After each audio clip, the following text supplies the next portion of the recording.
everyone, welcome back to the Way Out Workshop. Well, you're looking at the next project.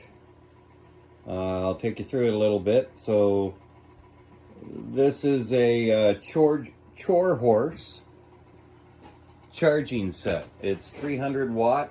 It's model CH1 395-5.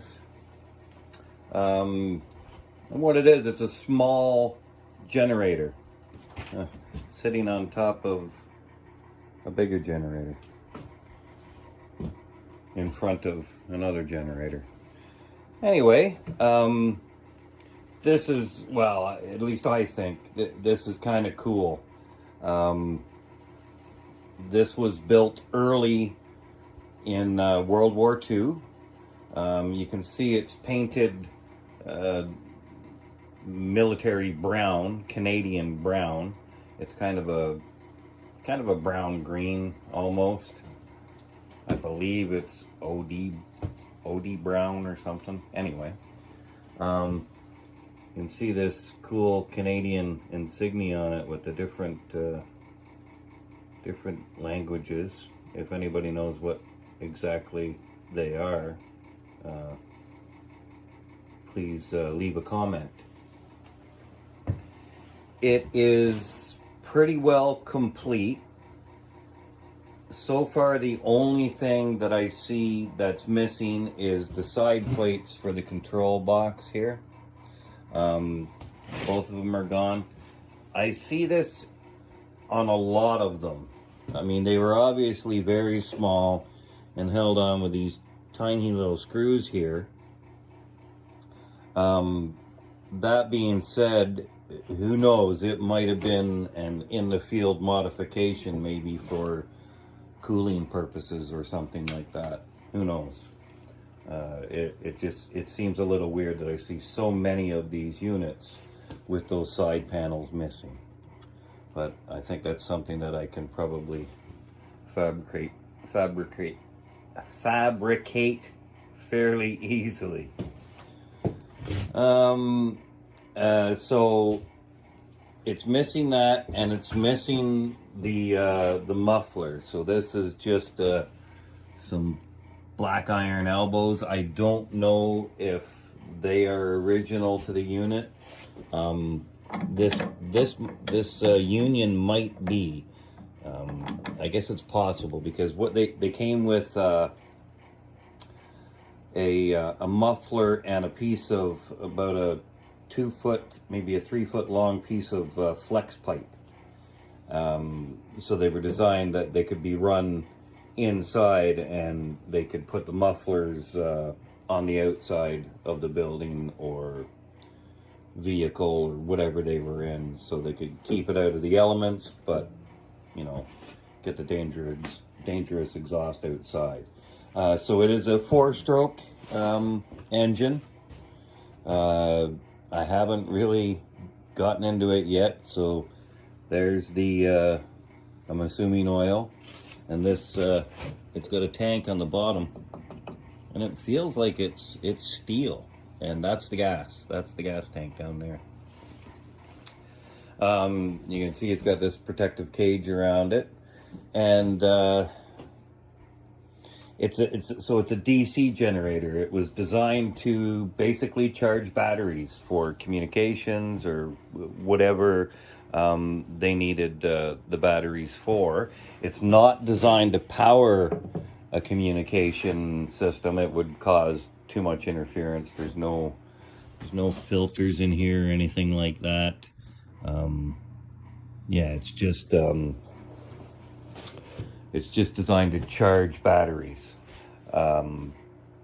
It would cause too much interference, and I'm guessing back in the day the Germans or the Japanese could zero in on that interference on the radio signal. So it's got a little control knob up here. I'm just lightly trying to clean this off to see exactly what it says. So it looks like it's just, oh wow, you can turn it off. and then you can turn it all the way up. So it says output control, low, low, and high. Or actually low, medium, and high. There's the high there. So a cool thing about, so this is a DC generator, and I believe it's a dynamo. So it can be either a motor or a generator. So if you hook up 12 volts to it, then you can spin the motor. And that's actually how you start, or at least I guess probably the easiest way to start this unit. You can see the start button there. So you hook up a battery. I still don't know how to hook it up, but you hook up a battery there, you press the button, and it changes this from a generator from producing voltage and pushes voltage through it and spins this, which spins the motor and starts it. So that's kind of cool. I don't know if this has a direction. So we made that nice and flat, so it's not on an angle, so you can't really tell whether it turns clockwise or counterclockwise. Let me put my flashlight. Oh, so there's another kick butt project I'm just working on now. Unfortunately, I lost all the footage for it. So this is a 1954 Delta Milwaukee drill press. I got that from the serial number. It's within the date range of 1954. It's one of the best drill presses out there. So it was in fairly rough shape. As you can see, I stripped it all down, painted it. The base is not done yet. That base, that's one big honking chunk of metal. I mean, there's my foot next to it, so you can see how big it is. I mean, it probably weighs 150, 200 pounds, just that chunk of metal right there. It's unbelievable. Yeah, picked this up from the auction site, from the surplus site, the Canadian government surplus site. And same place where I got the chore horse, same place where I got the Cummins Onan, and same place where I got the home light. Got it cheap, 200 bucks, and spent, I don't know, probably about $100 and 10 or 20 hours stripping it down and cleaning it, and then putting a coat of paint on there. I just went with an automotive style paint, and it's darker than it was originally. That paint you see on the base there is not original. It was kind of a gray green, I guess. I don't know, kind of hard to explain, but anyway, there it is now.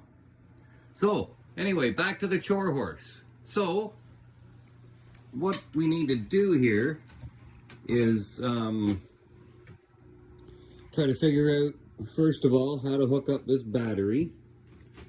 I'm not exactly sure. So 6 to 30 volts DC, 25 amps. So this is positive. I'm guessing that's negative. Oh, and that's negative up there. And there's the amp meter. So 0 to 30 amps. Discharge and charge. So it looks like that's the original. Looks like that's the original amp meter for it. I don't know if you can see all that. There you see 25 amp, 6 to 30 volts DC. I'm surprised it'll produce that much, but that'd be cool if it could also charge 24 volt batteries.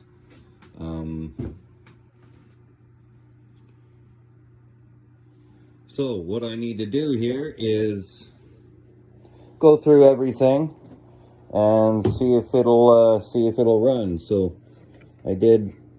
It does spin. It spins fairly easy, and I can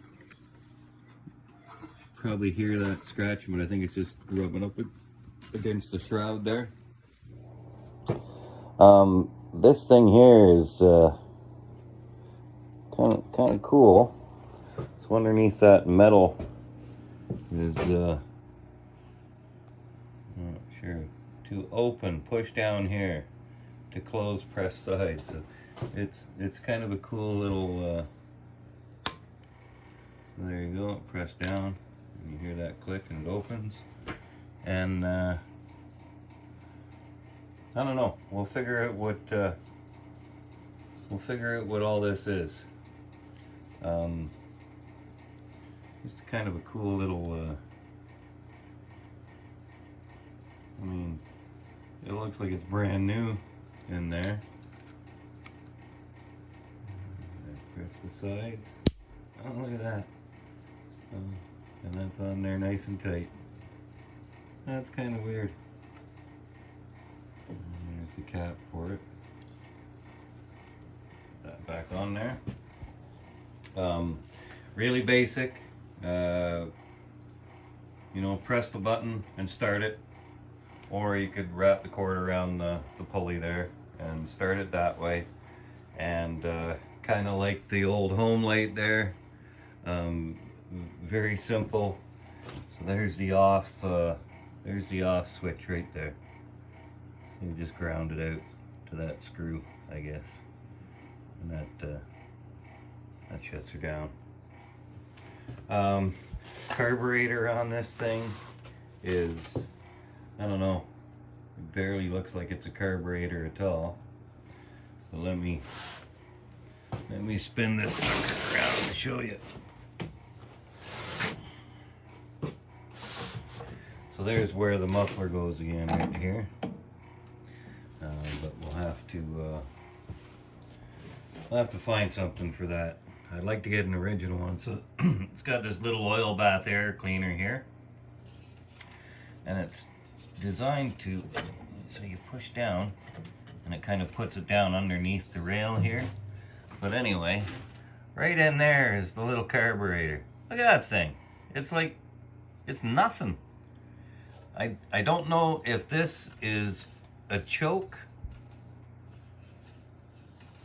or a throttle. I'm gonna do a little more research on it and see if I can figure out the starting procedure and everything else. But yeah, there it is. The next project for the Way Out Workshop. Anyway, I'll be back in a bit and we'll continue on. Okay everyone, welcome back.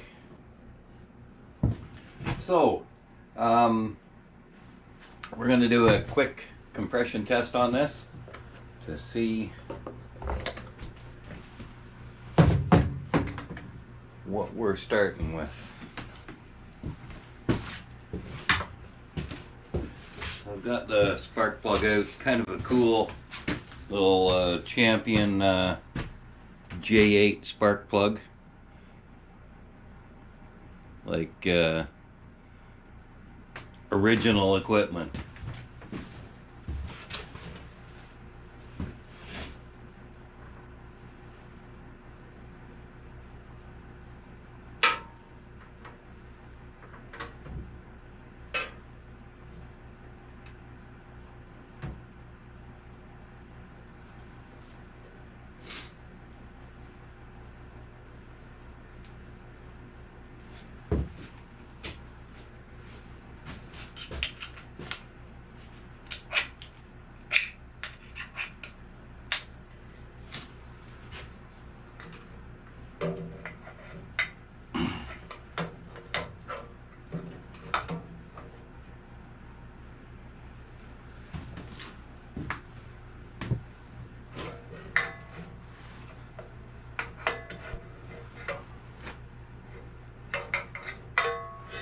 Okay, I don't know.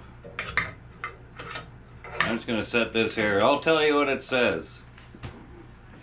Okay, like I was saying, this thing is a generator, but this the generator part is what us electricians call a dynamo. So if you turn it, it will produce voltage, and if you put voltage to it, it will act like a motor and it will spin. So that's what this uses to actually start. So let's make sure I do this correctly. We got positive down here.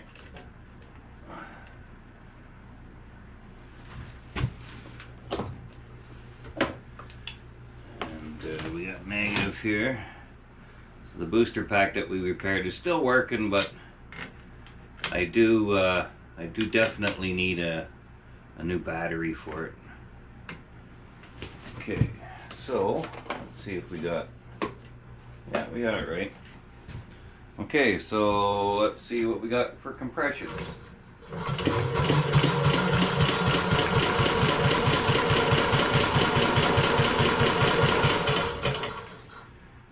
Okay, we've got about right around 70. I don't know if this is throttle or choke, but I'm going to press it. Doesn't seem to make any difference.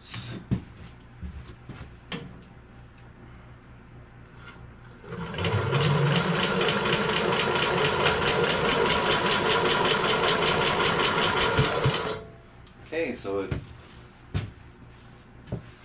it's got about 70 psi, so I don't know what the compression should be. Geez, you know, I smell gas. Being from government surplus, these things are usually drained. Let's just have a quick look here. Kind of a cool little gas tank, and cap has a breather on it.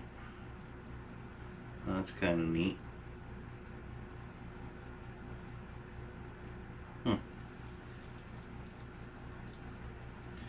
Probably very necessary when you're running it. And look at that, we do have some, I mean, there's not a lot in there, but there's definitely, I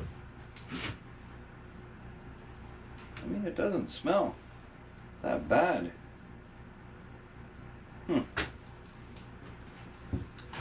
I don't think I have, again, I don't have any fuel. I could probably get some out of the ATV, but let's not worry about that for now.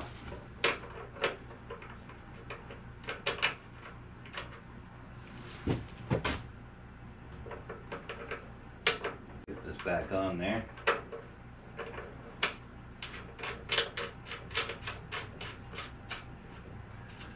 I'll just snug it up for now. Okay, so I mean, it's holding that pressure. It hasn't moved. So I would say the rings are most likely good.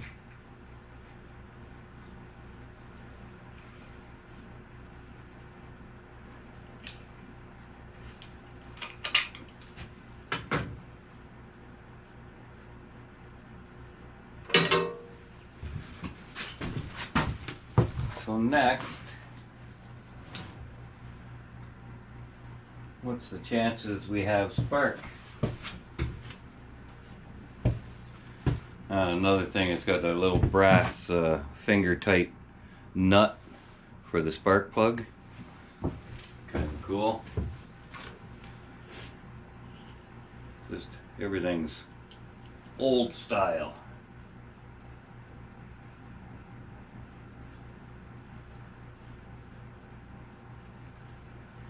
So So we're going to pop that on there. And we're going to ground it to the head. And we're going to see if we have any spark. Oh, we got beautiful spark. Wow. All right.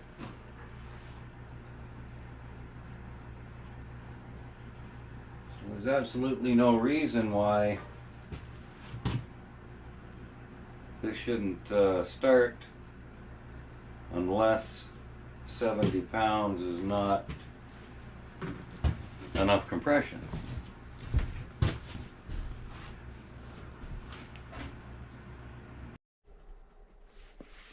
Hi everyone, we're going to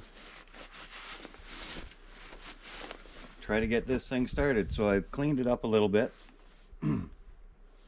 You will notice once I hook up the booster pack and turn it on that those lights will come on, but they're coming on via the booster pack. So once it's running, I will take the booster pack off and then see if we can get it producing power. I'm opening up the aerator there.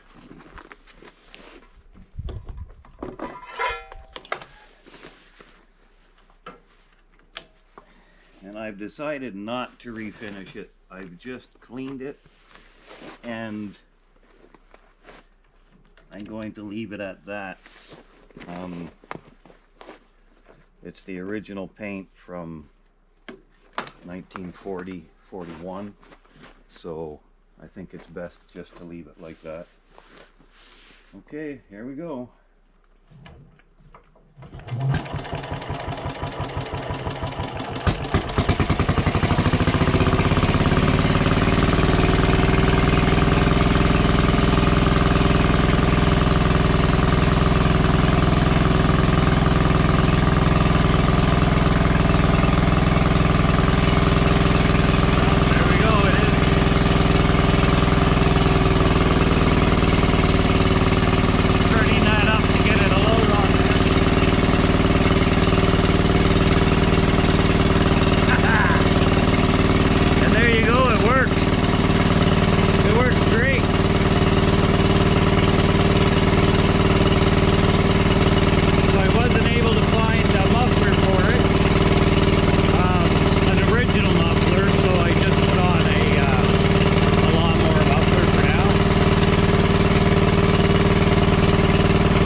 Just slightly change the throttle adjustment.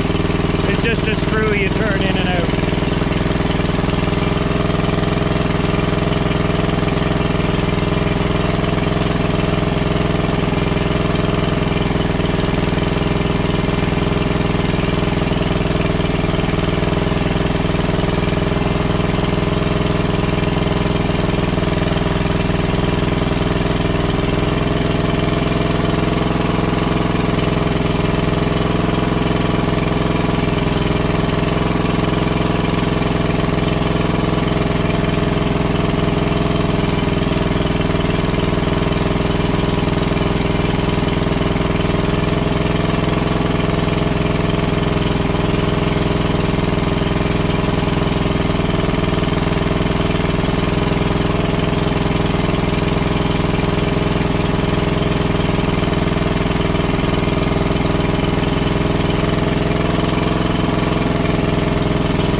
Right on, it works great. Hey, baby.